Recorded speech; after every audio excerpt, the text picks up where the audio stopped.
When we think about the construction of the universe, we naturally imagine a Russian nesting doll. We expect that cracking matter open will reveal a smaller, identical version inside. This is the Lego brick assumption. We believe if a giant structure has weight and shape, its smallest bricks carry those exact same properties. We assume because a proton has mass and spin, its fundamental pieces carry those traits too. Physics hits a wall at the mathematical floor of the universe. At the scale where things should be the smallest, the building block logic fails. The tiny, fundamental nouns of reality do not exist. Matter is not made of smaller matter. If you push past the proton, the structured world of the atom dissolves. You find a chaotic environment swarming with activity. This is the pre-hadronic rung. It is a hidden, wild ecology of strange beasts, governed by rules alien to normal matter. To find the origin of matter, we must look away from solid objects and study the behaviors of this ecosystem. The universe, at its base, is an active grammar of verbs. Isolate just one pre-hadronic beast. This is a complete, self-sustaining organism. It isn't a fragment of something larger. It's finished and whole. Look at this circular path. This is the entity's core structure, a recurring cycle of energy that constantly resets itself. As it cycles, its boundary exposes a sequence of windows called an aperture profile. The entity is either open to receive support, open to donate support, or closed. These openings are a schedule of availability.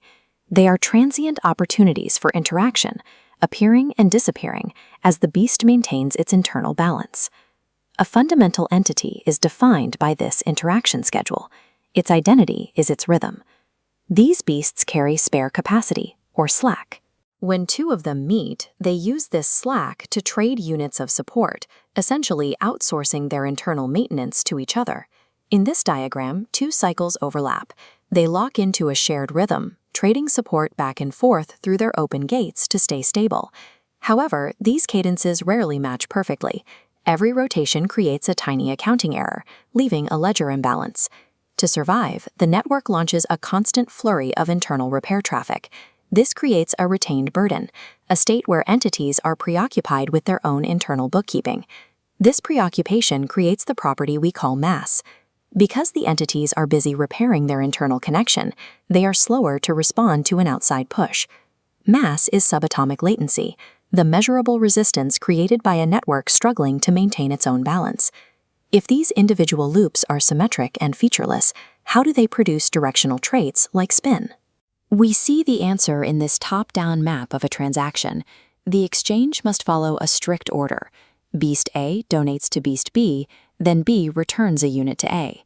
This strict order of operations creates an inescapable asymmetry.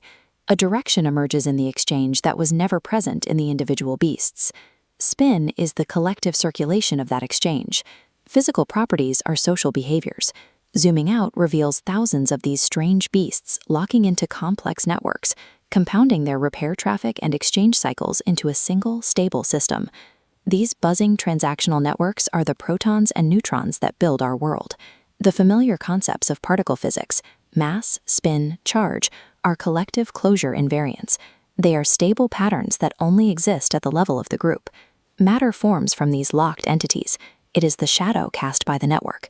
We can now discard the vocabulary of solid fundamental particles carrying permanent properties. Reality at its core is driven by transactions, cycles, and relationships. The universe skips the building block phase.